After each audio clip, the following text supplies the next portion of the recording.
കോലുമാട് ശുദ്ധജല തടാകത്തിന് അടിയന്തരമായി ഫണ്ട് അനുവദിച്ച് പദ്ധതി യാഥാർത്ഥ്യമായില്ലെങ്കിൽ എംഎൽഎയെ വഴിയിൽ തടയുന്ന സമരവുമായി മുന്നോട്ടു പോകുമെന്ന് കോൺഗ്രസ്.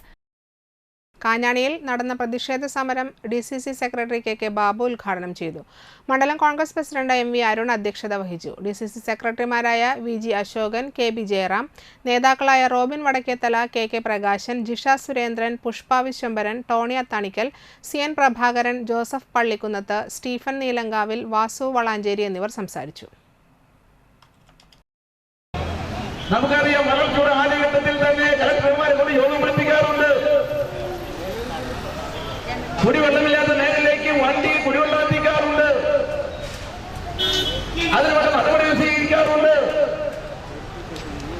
എന്ത് നടപടിയാണ് മുഖ്യമന്ത്രിയും ഈ മലയോരന്റെ എംഎൽഎ സ്വീകരിച്ചത്? ഒരു യോഗം പോലും ഇറിഗേഷൻ ഡിപ്പാർട്ട്മെന്റുകളിൽ ബന്ധപ്പെട്ട വാട്ടർ അതോറിറ്റി യോഗം പോലും വിളിക്കാൻ തയ്യാറായോ?